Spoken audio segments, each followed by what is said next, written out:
Yeah, that's it. He put it up.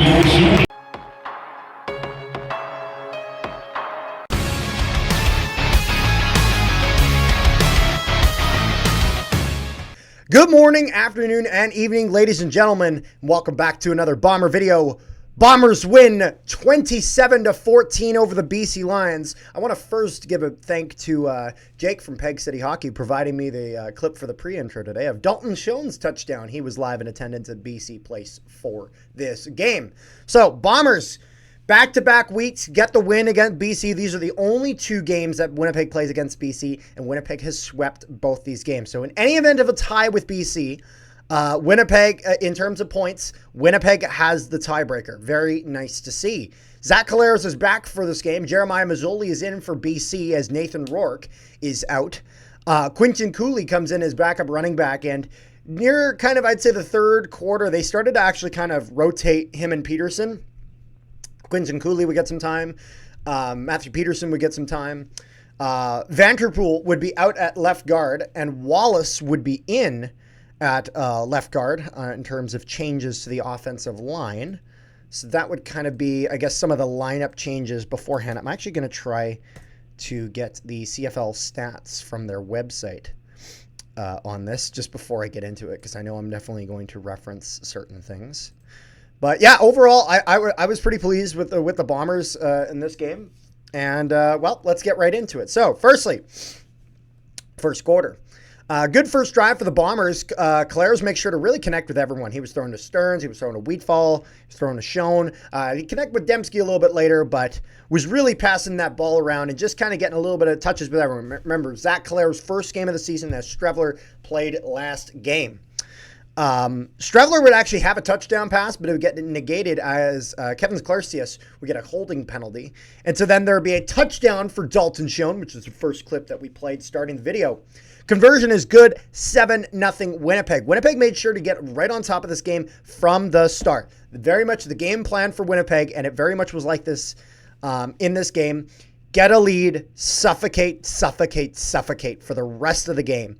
And then the other team will either not get points, or by the time they do get points, it's just too late, which was what we saw this game. So Winnipeg playing their game well. And one thing I need to say here, the offensive line was incredible on that first drive. Now, it would start buckling a little bit later, but it was under advanced pressure. They were blitzing extra guys, and they were causing some problems. Overall, I thought the offensive line, again, had another strong game. I thought, all in all, they looked pretty good. And actually, this would be the 200th career touchdown pass for Zach Collaros. Still crazy enough. So, by the way, another thing I want to say, thank you to all those who joined us in the live streams that we did today. I say streams plural because we streamed Ottawa versus Calgary over on Canadian Football Central. And then later at 6 o'clock, we streamed Winnipeg, BC. So, thank you to all those who, Drakenator, a bunch of other people. There was an American who joined who was really curious about Canadian football. We love to see it. Who all joined into those live streams. So thank you guys for joining in. But yeah, 200th career touchdown pass for Zach Collaros. Still crazy to see that Vernon Adams Jr., despite 3 games at Calgary, 2 wins and a loss, still hasn't thrown a touchdown pass. Zach Collaros gets it done on his very first drive. BC then drives the field, and there'd be a nice play by Dietrich Nichols to prevent a touchdown on Aiden Eberhardt. Now, the crazy thing here is that this would end the first quarter. There was just 2 drives in the first quarter, and it took forever for this to move down the field, going both directions. But all in all, Bombers would lead 7-0 after the first quarter. Second quarter rolls around, and the Bombers would get going. I forgot to mention that BC would kick a field goal just to start the second quarter. And then Matthew Peterson would have a couple really good runs. He had like 2 straight first downs, like 10, 11-yard runs right after each other. Later in the game, BC kind of figured out how to kind of stop him, and that would kind of hurt his average a bit, as his average would fall to a 3.8. All in all, Matthew Peterson, 42 rushing yards on 11 carries, 3.8. Not great, but that's just because kind of near the end of the game, again, BC really started to get their crap together regarding the run game. But Quinton Cooley would get 43 rushing yards on just 7 carries, 6.1 average for him. Again, Quentin Cooley, I thought very highly of him in the preseason. I was very glad to see that they played both of them today. I thought it would have been very easy for them to just play Matthew Peterson and then just leave Quentin Cooley on the sidelines. I'm glad they took this opportunity to give Quentin Cooley a bit of a chance as well, as we would see later in the third and then also a little bit in the fourth quarter. The Bombers would drive the field goal, and then there would be a 55-yard field goal. Sergio Castillo, 10-3 Bombers. You're talking about one of the best kickers in the Canadian Football League. And all in all, this is why after, he missed that one kick last game where he missed a field goal, he missed a convert, and everyone was worried about it. And I'm like, no. This is no Brett Lothar here. He's going to get his stuff together, and he does tonight. 55-yard field goal, Sergio Castillo. Castillo, in terms of his stats today, was 2 for 2 with his longest as a 53-yarder, was 3 for 3 on the extra points. Castillo was perfect tonight. Back to form. No worries there for him. Jeremiah Mazzoli then tries to get this going. He makes a lateral pass and is picked up by Parker. Now, he makes the lateral pass, gets into the hands, but he drops it. Now, here's the thing. Because it's a lateral pass, this play continues. And Parker picks it up. Touchdown, Bombers. I'm not going to lie. I had forgotten about, I forget about that lateral pass rule. It's something where I completely, I don't know why, but it evades my memory because I'm thinking, oh, this is incomplete. But then I'm like, wait, no, lateral pass. This is going to count. Conversion is good. 17-3 Winnipeg. About probably midway through the second quarter of this game. Lions push it down a little bit, but the Bombers' pass rush is just too much. Defensive line looked very good for Winnipeg tonight.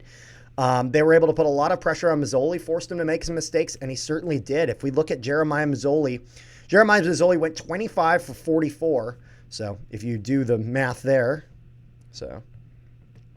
that would be a 57% passing percentage, 1 touchdown, 2 interceptions for him, only an average of 6.4 yards. And that is just the Bombers forcing BC to just go for just little plays and inch away at it. And every time they do that, they just run clock. They run clock. This is part of that Bombers game to suffocate you, is that if you're going to get the first down, you're not getting it on 1 play. You're getting it on 2 plays. It's going to be slow. And so there would then be a sack by Griffin as he gets behind and just gives Jeremiah Mazzoli the business. And then the Lions would punt it down. Bombers would try to get going. The Bombers are forced to punt. There would be a illegal block by BC on the punts. The Lions are pushed back to start their drive. The Lions then would take a procedure penalty. They try to get going on that drive. They just can't. They're forced to punt. And then Caleros were able to move it a little bit, but then unfortunately Caleros, going a little bit deep, throws a pick. Lions head back the other way. And they would get it all the way down close to the end zone. Jeremiah Mazzoli soaks a hit right after he's thrown. And when I say right after, I mean right after in the sense of it's very much a clean hit. It's not like a late hit on the quarterback. There's no way he could have gotten out of that. However, Parker, with the interception, would turn the ball around, and that was one of the things that the Bombers defense did really good job of, was turning that ball over right when their back was against the wall, playing the defense the way they needed to. Evan Holm got an interception later in this game. He almost got a second one, where the Lions would get the touchdown on that play, but it was very close. But yeah, there'd be Jeremiah Stokes a hit, Parker with an interception. Lions would get a sack, and then there's nothing else that really happens in the first half of this game. All in all, relatively solid first half of this game. Third quarter rolls around. Terrell Bonds would have an incredible defensive play to prevent a huge gain. Just really good coverage. There were a couple plays where he did a very good job of not running pass interference, but kind of just standing in the way to force their receivers to have to move around. And he kept doing that, and he guided guys out of bounds. And by the time, and so even if Keon Hatcher would make a hat, or even if Justin McInnes would make a catch, because those are the two guys that BC was throwing to almost this entire game, they were out of bounds by the time they got it. So Terrell Bonds made some really good plays in that regard.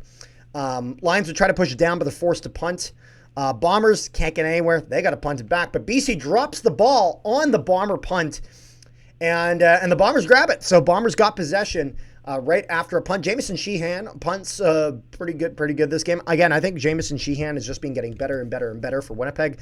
I hope he's the guy that we just keep around long term in the sense of just no need to, like, punters and kickers, some teams really rotate through a decent amount. Sheehan to me is consistent enough that it's just allow him to grow and get better in the system. There's no need to change.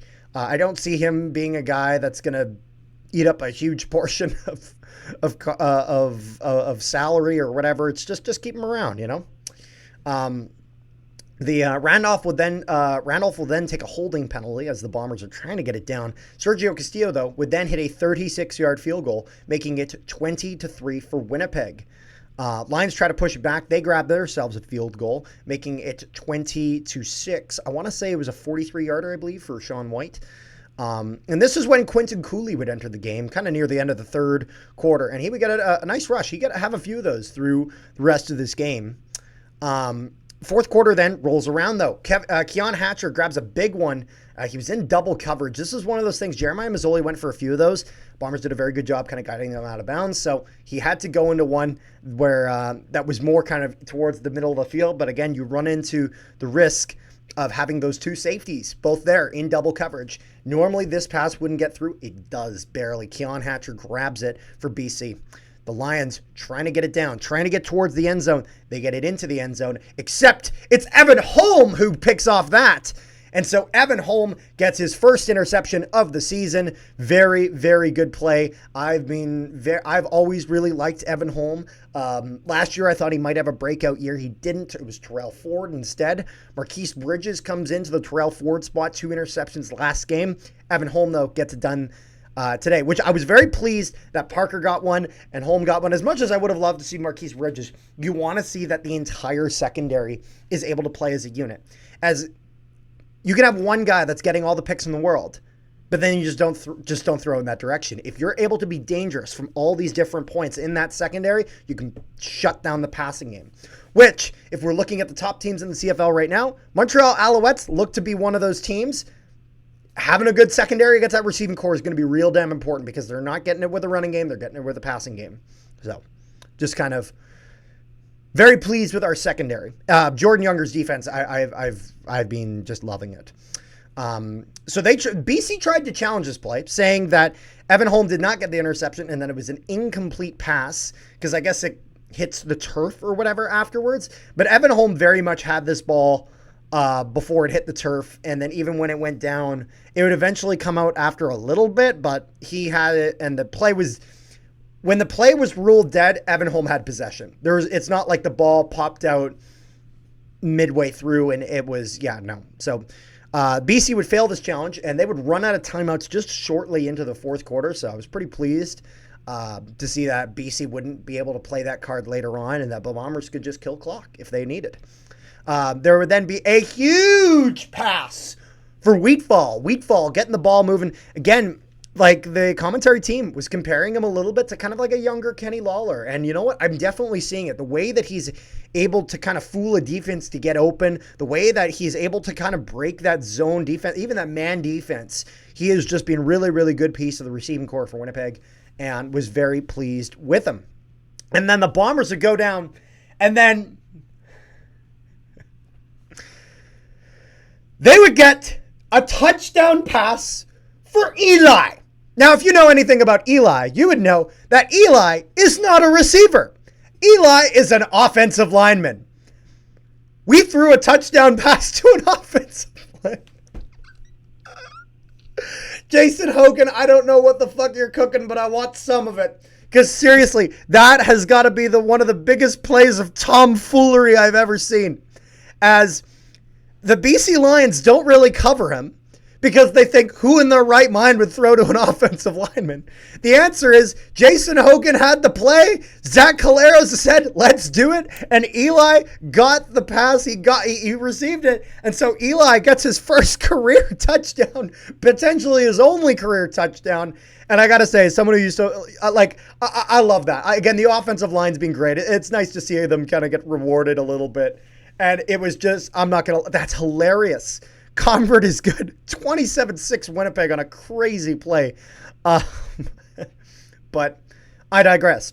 BC starts pushing it down the field, and then Jackson would get a nice catch from Mazzoli, and then just get the absolute shit kicked out of him by Marquise Bridges. Drops the shoulder, and it's just a car crash of a hit. Clean hit, shoulder straight to chest, very much like a hockey hit in that sense.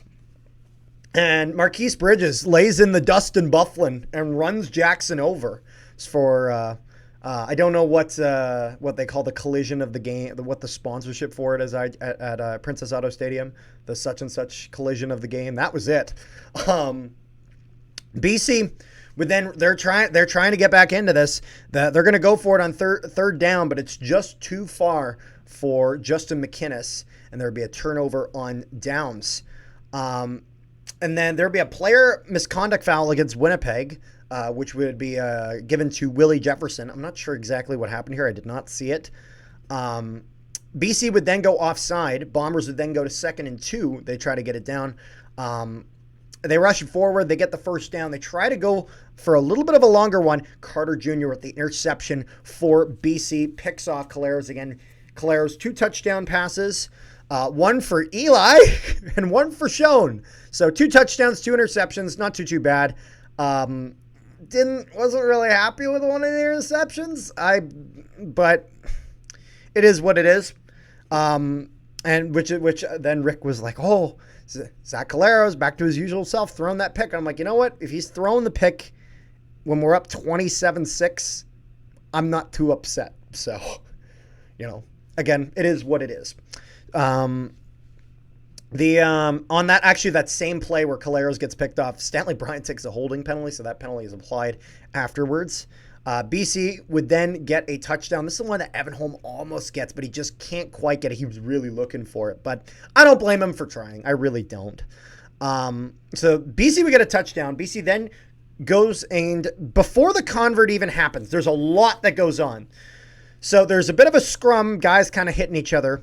Willie Jefferson is given a second player misconduct foul, which means that basically at that point he is automatically ejected out of the game. Not necessarily means any sort of supplemental discipline. It just means he's out of the game. It's kind of like the soccer rule. 2 yellow cards, you get a red card. That's the way it goes. But the big deal here is that the left guard for the BC Lions, Woodruff, tries to hit Willie Jefferson because I guess there was some sort of commotion and maybe Jefferson hit him. Misses and hits an official right in the side of the head. Woodruff is ejected for abuse of official. Now, he's got to be careful about this because firstly, if you hit an official, this is treated incredibly seriously regardless of if it is a love tap or if it is a full-on swing. Now, do I think it was intentional? No. However, it really kind of doesn't matter. Firstly, you get ejected regardless. There's a chance he might get suspended for this, as that's kind of the way that goes. With it being accidental, I would say that would be kind of the only argument you have that it isn't suspended. So if he isn't suspended, it's most likely just because they say, like, it's accidental, you know what I mean? But it's only 1:36 left in the game. When you get ejected that late into a game, you run the risk of, I'm talking on a single play. So with Willie Jefferson's, he gets ejected later in the game, but the first penalty he takes is earlier on. So it's not as big of a deal. It's not like something bad you did at the end of the game, and that is the only reason you were ejected.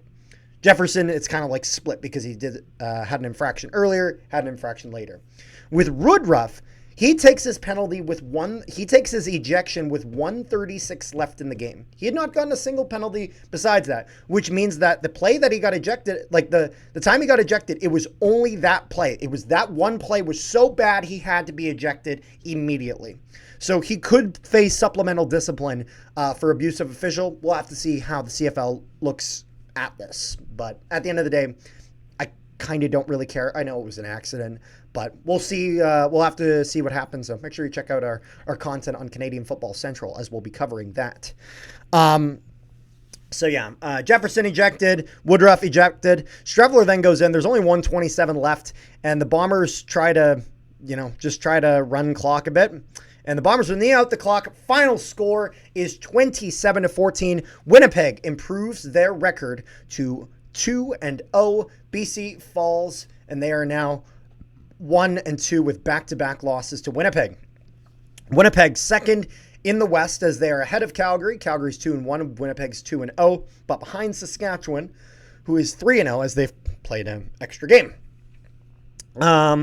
So all in all, like I'm very pleased with the Bombers here.